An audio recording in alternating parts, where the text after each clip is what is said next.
Alright guys, so on this video, Herms and I are going to be talking about the end of the Cell Saga. We originally recorded a 2-hour conversation, and it was really long, almost 2 hours. So I decided to cut it up into 4 parts. This is actually the 4th part of that conversation. Herms and I are going to get into the end of the Cell game and talk about the Otherworld tournament and Trunks going back to the future and make some comparisons between the anime and the manga. So I hope you've been enjoying these videos. I'm going to leave links in the description to the playlist so you can watch all of these if you missed them. You can check them out down below. And Herms will be back soon to talk about the Boo Saga as well as GT. So much fun. And we'll talk about Battle of Gods and Resurrection F2 and kind of give his thoughts. And it's always a blast talking to Herms, a good friend of mine and somebody who we all love in the community. So, let's talk about it. Let's get to it now. So the next episode, 185. You didn't give this a high rating. I love this episode. Gohan. You should have just tweeted out. This is what everybody wants Gohan to be, but they don't realize that he never will be again. Because this is the quote badass Gohan moment that we all want to see again, where he's literally running through the Cell Juniors like nothing, who were just beating up his freaking family and things like that. You know what I mean? His friends, and you didn't like it that much. Well, let's see, what is it? 3.75. I think it's a 5 out of 5. That's pretty high, but I do think it does suffer in comparison. This is a part where I like the manga a lot more because the manga is very more gory than the animated version. There's a lot of splattered brains and eyeballs flying around, and then in the anime it's more sanitized. Like they kind of just go up in puffs of smoke like in a video game, which I don't think is. It looks cool, but it's not as effective as I think the blood and gore. Like in just all that gore really does drive home. Like, oh, he's really angry now. He's really past the bend. And then we've got 2 episodes of Gohan pretty much proving that he is, can't screw with him. And then, of course, episode 187, another classic where he does that Kamehameha. The performance of that scene, man, from Cell, like, I love that. Like the way that he really brought out that, Densetsu Kamehameha, like the way he says it, bro, is just so like, you know what I mean? Like I think the voice acting there is incredible. Yeah, I think Wakamoto. Norio Wakamoto. He does. Yeah. He's much better in Z than he is in Kai. So. Well, some people say that about Damian Clark too for the dub. But anyway, so yeah, he seems his Cell's on point here. He seems to eventually kind of become a parody of himself. But anyway, let's not focus on that. Well, that's coming up soon because in these episodes, the whole episode he's just screaming, like he's just like losing his mind at the fact that he can't win. And that's the thing, is that there's a lot of fans, Herms, who I think need to go back and watch the series again, because one of the things I've been reading in the community from some people is that some people actually believe that Cell and Goku were even. They believe that Cell and Goku, when they fought, were even, and that Goku gave up to let Gohan win. And that's so further from the truth, because we see here Cell having an unbelievable power-up, right? And he could have raffle-stomped Goku, and he didn't. So we didn't even see Cell in his full power until here. Yeah, I mean, it's easy to overlook because, we don't see him. The only time we see him at his full power is when he's getting his ass kicked by Gohan. So it doesn't make as much impression as it would have if he had used that against anyone else. That's right. But he definitely powers up, and I love the fact that he essentially uses Trunks' stage 3 form with the big buff, but he's too slow, and then he ends up failing. And I like the fact that he was lecturing Trunks about this just a few episodes ago, and now he's doing the same thing. Yeah, which I think, Trunks even says, he's like, oh, he's doing my mistake. So he's just an idiot then. He's not thinking. Yeah, he's not thinking straight. So, and of course, go ahead. he becomes doing that makes him conveniently big enough to vomit up number 18 without it looking very strange. How do you, which I thought was, well, it still looks strange, but not as strange as it would be if he's like a normal sized, if he was the size of a regular person vomiting out another person from his mouth. It was almost, yeah, it almost makes you wonder, like, how could he have vomited her out if he wasn't big? Like, had he never gone big, he would have never vomited her out. You know, it's kind of a weird thing. Plus, it's like with Boo, where he spits out a tiny person who then just becomes big. But that works with Boo because he's explicitly magical. Yeah, yeah. But Cell is like a cybernetic organism. Yeah, theoretically speaking, he's supposed to be a sci-fi character. So, but even this is kind of pushing it a little. It is almost seeming like a magical. It's kind of very cartoony magic logic here that he just vomits out 18.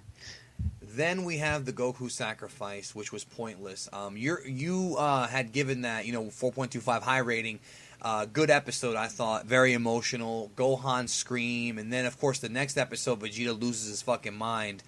And it actually was a Zenkai boost. Like, that was a big time Zenkai boost. And it's a Zenkai battle royale. There you go.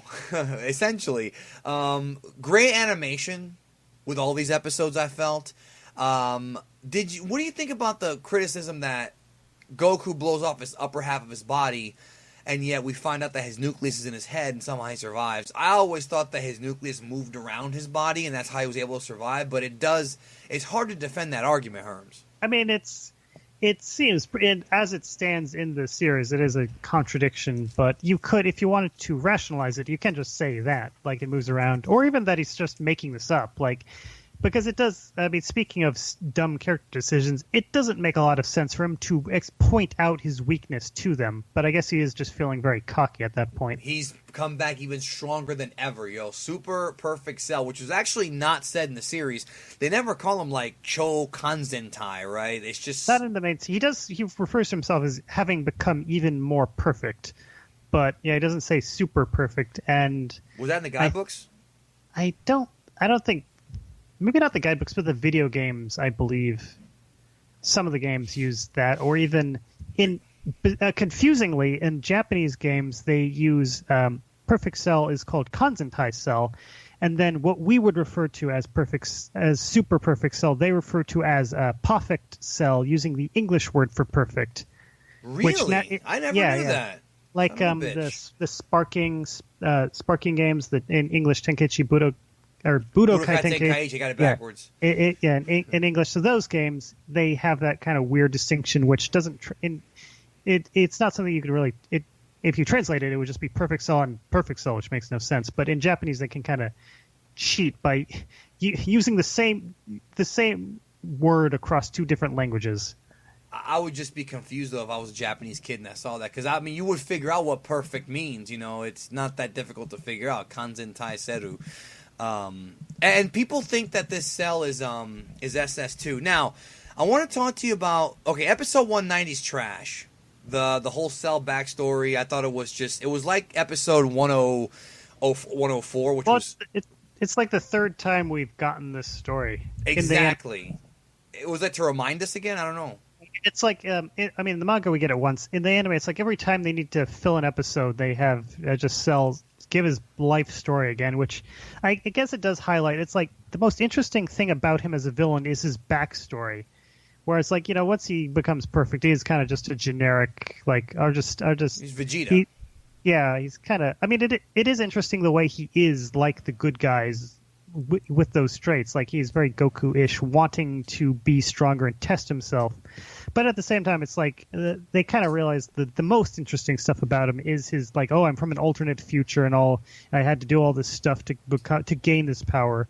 And so it's like they keep bringing that out to remind us of, like, why he's interesting. Like, they have to keep reminding us.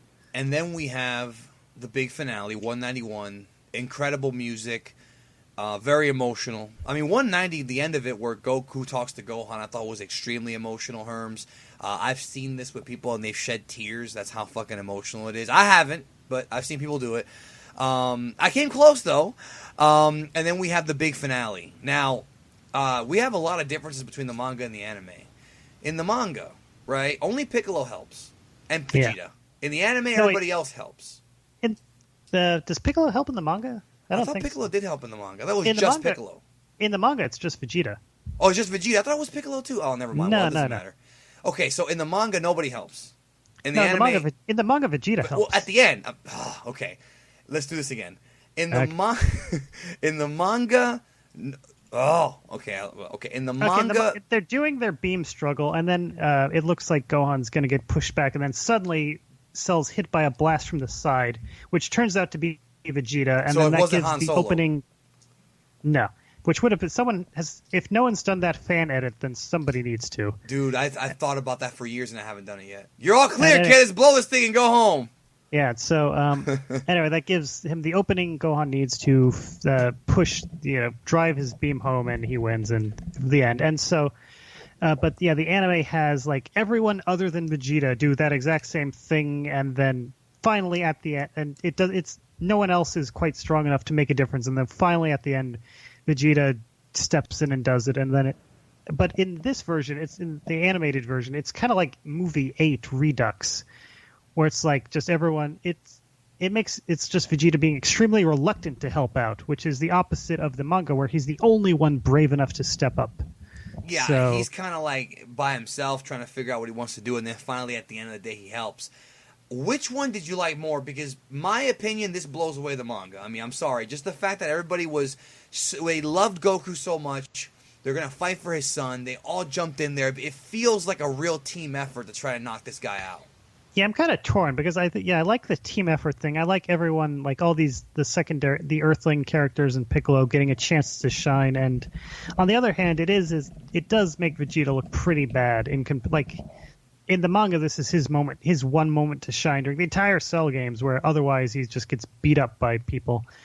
But he comes and is helpful now, whereas in the anime he doesn't get any moment because he's the straw that breaks the camel's back, but otherwise he's kind of like the last person to be brave enough to make the leap. So I guess it depends on how much you like Vegeta compared to other characters. I thought it was fantastic because it was very Han Solo-esque. Mm-hmm. Yeah. So I guess for me it's a wash. I think they're both good. So now here's the big question. Another big point of discussion that I want to get your thoughts on is a lot of people think that because of the interference of Vegeta, and it doesn't matter if it's the manga or the anime, they believe that Cell was stronger than Gohan, and that Vegeta getting involved is what changed the tide of the fight. But I disagree with that line of thinking because Goku was screaming at Gohan to go all out. Vegeta hit him for the distraction, and Gohan went all out. But had Gohan always gone all out, he would have killed Cell. I don't like the idea of Gohan being weaker than Cell. I think Gohan was stronger than Cell, but he still wasn't tapping into his power. Case in point, there's a scene where Goku tells Gohan, I know why you're holding back. You're afraid the Earth's going to fall apart. And I think that's why he was holding back. And I think had Gohan legitimately gone all out from the beginning, he would have actually killed Cell. What do you think? I think I think there's an argument both ways that it's kind of a little ambiguous to say for sure. But yeah, I guess I would favor your interpretation that, I guess at the end of the day, I see them as being equal. And so it's like Gohan had that thing. He was being held back by, his arm and also his own hesitation. And then, so that's what gave Cell the upper hand and so Vegeta handicapping Cell just essentially evened it out. If they had both, if Vegeta wasn't there and Gohan had gone all out, that they probably would have had an even fight. I mean, that's just my take on it. Yeah, I just the fact that my point is, Herms, he killed Cell. That's it. He killed him. That means he was strong enough to kill him. And of course, the music during that scene was amazing. Just what a great episode, bro. That's one of my favorite episodes of the entire series. Then we have Goku saying he's not coming back, and because he always causes trouble, which is true. There's truth to that. Had baby Kakaroto never come to Earth, there wouldn't have been a Dragon Ball, but we wouldn't have had to worry about Raditz. Then Piccolo would have just taken over the world. Well, I don't know. Maybe Pilaf would have never unleashed Piccolo, but we don't know. Maybe Pilaf would have gotten the Dragon Balls. Yeah, there's a crazy hypothetical. Right now, the last episode of go ahead. Somewhere out there is a world where it's somewhere out there is a world where it's Baron. It was Berenstein Bears, and also Pilaf rules the world. Somebody needs to make that into a meme quickly right now. Go do it. 194. Trunks goes back to the future. One of the most probably the most satisfying episode for Trunks fans. Until he kills Black, if he does. I think it was just, he goes back, kicks a lot of ass. He doesn't even it was almost like they threw it in there. I mean, I know it was in the manga as well, obviously a little bit different. But I feel like they threw it in there just to give closure to Trunks. We didn't even have to see that, but it gives him closure, and it really kind of shows how much he's improved in the past, you know? Yeah, it's good closure, and it kind of wraps up. It would have felt a little weird if we never saw what happened to that timeline. Now, some of the movies that you watched during this time, Dragon Ball Z movies 5, 6, 7, 8, and 9. In movie 9, Trunks comes back. I think it's actually a good explanation because he was going to go back anyways, according to 194. So he comes back one more time. Then we don't see him again until Super, or the video games if you want to count that, but we don't. Out of those movies, so tell us. I don't see that here in the list. Your favorite one out of all those, and why? Oh, let's see. Well, I think I did have them at the end, but let's see. Let me scroll down all the way to the end. Yes, you're right. You did. I believe I gave. I think 8. I think 8 actually got the highest score, but I think 9 was close. I believe. I don't know, but yeah. So Broly, he gives. I mean, it's kind of hard to separate the Broly fandom from the actual movie, but taken on its own, I think movie 8 is very good. I thought the first half was kind of dragged on, but I think that it's good. Now, that's what I like about it. Is it's atmospheric. I think it sets it up. It sets up the villain more than any other movie. Well, most in any other movie. Movie 9 has a very one-dimensional villain, but the animation in that movie, dude, was... Why did that movie look so good? That movie looks like a different studio freaking did that thing. Yeah, it's that's the thing. It's if BoJack wasn't so unbelievably boring, it's he's the only thing wrong with that movie. Everything else is just amazing. It looks great. It's all the characters get their time to shine. It's Gohan. I do I guess I'm not a big Gohan fan, but I do like it when he gets his time to shine, just because it's a change of pace. And I do he looks. I do think he looks good in this movie. He's it's just I do like that Cell Games era Gohan. And he's wearing his dad's gi. Yeah, so that was a nice touch. And so I thought, okay, I don't like that. I don't like that they had to kind of redo the whole thing, where it's Goku has to go encourage him again. It's I think I know it's not really in the main. They did it again in movie 10. Yeah, I know it's not really the main continuity, but I wish they'd kind of moved forward and shown. I wish they'd shown us a Gohan who didn't need that encouragement. But I guess that would kind of contradict what we got in the main series anyway. In a way, yeah. But also, it could. That's the one movie where it could actually fit in the continuity. It could. It doesn't contradict too much. Yeah, compared to compared to 8, where it's that there's pretty much no way that would fit. It's you can if you squint a little, it kind of fits in there. Yes. Now, what do you think about Goku's breaking the rules of time and space and teleporting into the human realm? And because you're not allowed to do that. I thought you could do that with Baba. That's the only thing about the movie I didn't like. Well, there's the question of when they say he can't do it. It's it seems to vary whether that's a rule. Is it breaking the speed limit, or is it a law of nature? Because later on, in the Buu arc, it seems when he uses up his energy, he literally can't stay. He has to go back right now. That's right. When all that's with Baba. It seems like there's a type of energy he uses up that enables him to stay, and without that, he literally can't for some undefined reason. Whereas here, it's treated as essentially he breaks. He goes over the "do not enter" sign. It's he's just jaywalking essentially. And it's he could do that any time, but it's just frowned upon. And then Kaio's yeah, or just pretend I didn't see that. It's actually they treat it like the law in Super, the galactic laws against time travel, essentially, where it's difficult but physically possible, but also against the law. Yeah, it seems that's the only thing I didn't like about that movie and movie 10, that they're breaking the rules of time and space there. Well, who knows? Well, no one knows what happens at the end of movie 10. Exactly, that's true, because it could have been a vision. Yeah, it did bug me. Now, couple questions here. The Trunks special, 5 out of 5. Now, unlike the Bardock special, the Trunks special was adapted from the Story of Trunks chapter or whatever, bonus chapter Toriyama did. Your thoughts? Because I personally feel, again, I think the anime was better than the manga here. I really do. But again, it's not really fair. Yeah, because the manga chapter, it's just a normal 15-page chapter. And it aired in the manga, not aired, it was in Jump in the same issue as when Trunks does his grade 3 muscular form. So it was a special Trunks issue of Jump, essentially. And on TV, it aired right before the Cell game. Yeah, but anyway, so the original manga chapter, it's very short. And so they had to expand on it a lot to make this special, and by expanding on it, they gave everything a lot more dramatic weight than it had in the original chapter, where it's just kind of like bam, bam, bam, like, okay, here. It's just kind of bare bones, like, okay, here's how Trunks got the way he is, and that's it. Whereas, there's not much emotion in the chapter. Like in the chapter, they don't even show like the climactic fight with the androids.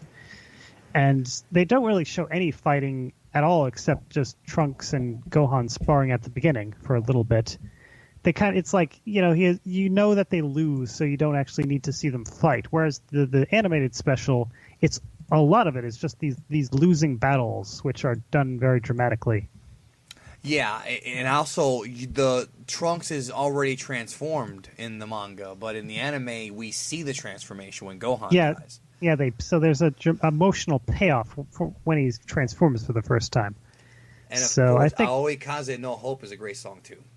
Yeah, and so that was another thing. Like I did hesitate on whether to give that 5 out of 5 because I do think, it's not as, it's like structurally it's not as good as like the Bardock special, where it's like if you analyze it, it is kind of just repetitive. It's just a bunch of fights against 17 and 18. They always lose. There's no real progress. There's no end. It just leads into the main storyline without having a real conclusion of its own.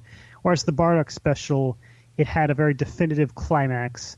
So I think it has problems in that area, but still it's like, because of the emotional attachment I have to this storyline, to this special, like I had to give it a 5 out of 5. Now, did you have that emotional attachment because of the story they were telling, or just because it's Dragon Ball, or do you have a favoritism toward Trunks? Maybe not Trunks in general, but just this special, like just the storyline of this special is very depressing. Yeah, it's one of those. It has a different flavor than the rest of the series. Before we wrap up, let's talk about the Otherworld tournament. Not in the manga at all. Establishes a new character, Paikuhan, who was designed by Toriyama. We have the Daikaio-sama, who, again, the concept of Daikaio-sama does exist in the manga, but we never actually see him. But here we see him. Couple questions I have for you. Did it bother you that Paikuhan was able to run through Perfect Cell so easily? Because that, to this day, that gets under my skin, man. I guess.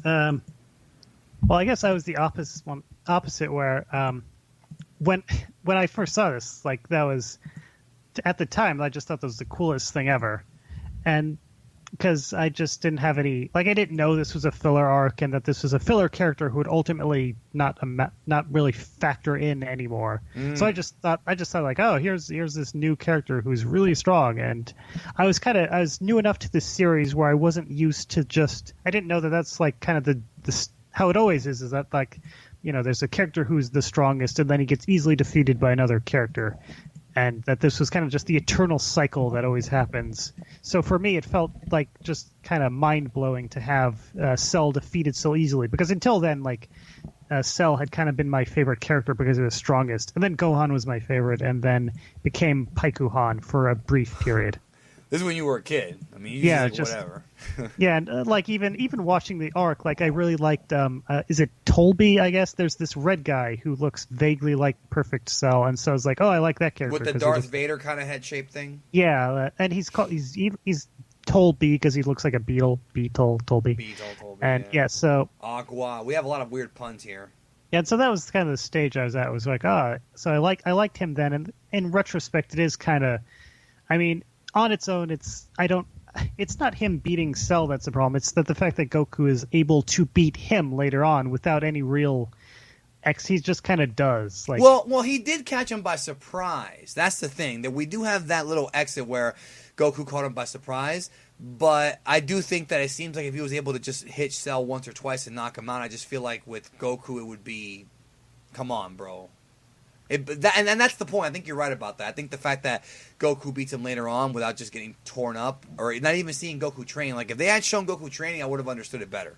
Because there's this throwaway line where Pico Han's like, oh, he's gotten a lot stronger. And it's like how and when, it's not made clear. And so, well, like I was saying earlier, I don't think you need all this stuff to be perfectly consistent to tell a good story. But I think here, this is the kind of inconsistency that does kind of, but like it gets in the way of this. Yeah, it gets in the way of the story because they set this guy up as, they don't pay off what they set up, essentially. Like, he's not defeated in a way that's proportional to the hype he gets when he defeats Cell, I guess you could say. What'd you think about the previous fights? So a lot of it was kind of comedic more than anything I noticed. It was more classic Dragon Ball. Everyone kind of, it's like the thing, everyone has kind of their gimmick. You know, there's the guy who's, he's the guy he's strong in the water and that's it. And there's the guy who tickles people and the guy who's just blows himself up to fill the arena and all that stuff. And, it's like everyone has their one trick they rely on. And then it's not until, like, the end where we get, like, an actual, just a more traditional fight. A lot of people have told us or have told me that they feel Toriyama took inspiration from this for the Universe 6 Champa arc. And there are similarities. I can't even defend it. Like, I don't think Toriyama directly took influence from it, but it's hard to argue that he didn't because there's so many similarities. Gods that are rivaling each other who are kind of immature about the whole thing, and and then we have the Omni King, aka Daikaio. Yeah, it's a similar set, and Toriyama was very heavily involved in the making of this filler arc. It's not been said that he directly did the story, but he did many of the character designs. Yeah. He did the character design for Daikaio, the Grand Kaio. He did, and he didn't do the he didn't do the he didn't do the East or West Kaios, but the tricky thing to remember is that he did do the South Kaio because South Kaio actually does appear in the manga before he appeared slightly before this filler arc started in the anime version. Yes. So there's this scene later on in the Buu arc where he stops by when Goku's training with those weights. Yep. And that, so as far as the story goes, that's chronologically after this arc, but in the manga, that scene appeared in Jump prior to this story arc in the anime. So, that's the thing I see people kind of get mixed up on a lot. They think like, oh, well, they assume that because these episodes are set prior to that part of the manga that they must have aired earlier, but that's not what happened. Yeah, although it was a couple month delay, right? Well, it was very close. Like, it was so close that I have to assume, like, there must have been, like, I don't think it was a coincidence that he had South Kaio appearing in the manga, like, just like a week or two before the story arc was starting up on TV. Like, I think they were kind of all involved. There's a lot of overlap. And anyway, so we know that he did those. So he did the Grand Kaio, he did Paikuhan, who I guess we should say quickly, Paikuhan is from, I'm going to get this wrong again. It's essentially pork ribs and rice, which is bai cho fan in Chinese. And anyway, so pork ribs and rice. And so it's actually, so it doesn't have to do with pecans, but the dub they changed it to that. I don't know if they did that, I don't know if they just thought like, well, no one's going to get this crazy Chinese barbecue rib pun. So we'll do something that our English speaking audience can kind of wrap their heads around. So maybe, I don't know if they thought that through or if they just simply thought that was what the name was a pun on, but I mean, either way, so it is, they changed his name, but I do like that at the very least they came up with a new name that was in keeping with the spirit of the series of just doing food puns. But anyway, so yeah, there's that guy Toriyama did, and he designed the design for the afterlife, like the cosmos as a whole. So he drew this kind of sketch where it's, it's the classic, it's kind of like a snow globe where you've got the top half you see through and you see that there's the Grand Kaio's planet and then below that Enma's palace and then the serpent, the Snake Way, and below that is the clouds and then below that is hell. And then that's like the top half. And then the bottom half, it says, is split up between. Right? But directly before that is just the outer space, like the galaxies and all that. And then at the very, very bottom, although at this point it wasn't later on they do specify like that the demon realm is in like the very tip at the bottom.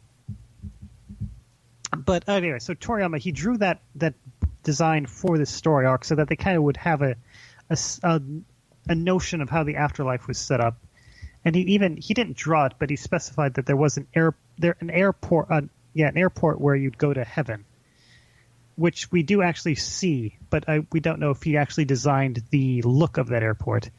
And anyway, so he did that setup for the afterlife, and we even see briefly, like, we see the Grand Kaio juxtaposed with that kind of cosmic ball thing. And then, so this has kind of became the standard image that the guidebooks use when explaining the Dragon Ball universe.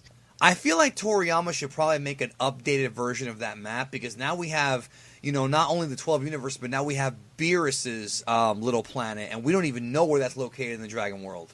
Well, some of the guides, like the Chosen Shufor, and there's a guide that came out exclusively just for Battle of Gods, but they say it's in outer space, like, so it's not part of the afterlife. It's just floating somewhere in the quote unquote regular universe, like.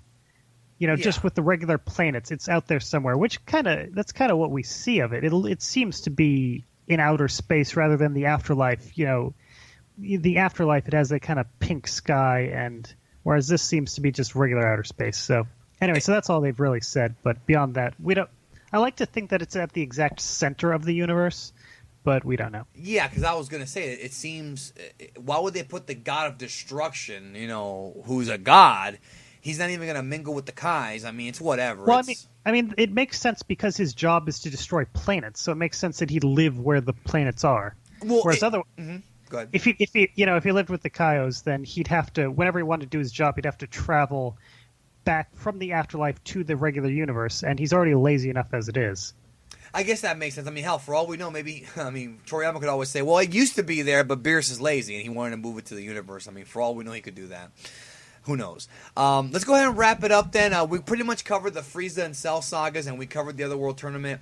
Overall, though, your thoughts on the Otherworld tournament, did you like it? I think it's maybe in Z, it's my favorite filler arc. There's only two. Officially better than Garlic Jr., and I think it's comparable to the Goku's training arc in Dragon Ball, just where he goes around the world. I mean, it's not anything amazing, but I think it's solid. I think there's not one of those episodes where I wouldn't want to rewatch it. Now, with Frieza and Cell, obviously, with this part of the series, these two sagas that we covered today, a lot longer than the manga. I mean, significantly. I feel like the Dragon Ball Z adaptation, in comparison to Dragon Ball, I think had much more padding. Maybe not like... I think it just had more like, just things being drawn out more. Now, looking back, how do you feel about these two arcs in the anime? And also, my second question is, do you think that, are you starting to kind of get like a feeling of it dragging out? Are you starting to feel like Toriyama at this point, with the story in the manga and the anime, do you think it's just kind of, do you wish that it was more, that the pacing was more like Dragon Ball? Like, do you miss it? On the manga, I think the pacing is pretty consistent. Anime. But yeah, you're right. Yeah, but I mean, the anime's pacing has nothing to do with Toriyama. But no, not at all. But it has to do with them not being behind. Yeah. So on the whole, like, I don't think I'll ever rewatch the Frieza arc fight, at least. Like, if I ever go back to that, I'll go back to the Kai version, I'd say. Like, it's not as long. It's not as bad as some people say, but it's far longer than it needs to be. It's a very poor presentation of that story as it originally was in the manga. It's one of those things where the manga is much better, but the Cell arc I think is better overall. there's a lot of things in the Cell version of the Cell arc of the anime where I like that compared to the manga. So there's there's some dumb filler. There's some things I don't like as much, but I think it's a much better adaptation as a whole. Okay, well, we're going to come back soon, and we're going to cover the Boo arc, which is the longest arc, so that's going to be quite the journey, as well as the last few movies, and then, of course, we can come back and do GT when you finish that. Of course, everybody remember, I keep saying of course, but you know what I'm saying. Everybody go follow Herms98, twitter.com/Herms98. I promote you every time I talk about what you translate, so everybody who subscribed to me should know that. Yeah, and I do have my Patreon now. Yes, the Patreon. Herms is writing a book. Yes, Patreon/Herms. So I'm trying to, since I end up writing all this stuff about Super anyway, I figured I might as well just write an official book about Super. So fund me on Patreon, and hopefully I'll have that out sometime before 2049. That's right. That's what it's in there. But no, definitely support Herms. The book is coming. It's just one of those things where even if you have no interest in the book, which really you should have it because it's going to be a fun book, you still should support Herms for all the work that he does for us. Definitely. I'll leave the link in the description for patreon.com/Herms. You gotta donate so that Herms can, keep doing what he's doing because he definitely deserves it. He's passed the JLPT N1. Says it right here. Yep. So, and we haven't. And my translations are powered by sushi, and sushi ain't cheap. You need to come to Florida one day, bro. That's that. You know what, bro? One of these days I'm gonna bring you to Florida, and I'm gonna take you to this wonderful place called Saki Endless Sushi, where you pay. I took Lance there. This is me and Lance's place right here, right? Ask him if you don't believe me. You pay $12 and you eat as much sushi as you want, bro. I want you to eat so much sushi that you look like Cell right before he blew up. That's how big I want you to get. It's like I've already forgotten. Is it in Monty Python's The Meaning of Life? Mr. Creosoto or whatever. My favorite Monty Python line ever was, "Hey, I bet." I'm pretty sure. Was that Monty Python or was that that was Holy Grail, right? Hey, Which I bet. one? Oh, I don't know. It was either Holy Grail or Men in Tights. I always get those two movies mixed up. Hey, I bet. What? Might have been Men in Tights. I don't know. Anyway, I'm too tired. Everything's mixed up in my head. Yeah, everything's mixed up. Well, thank you again for joining us talking about Dragon Ball. And thanks everybody for checking it out. Again, patreon.com/Herms, twitter.com/Herms98. And we'll talk to y'all soon. Bye.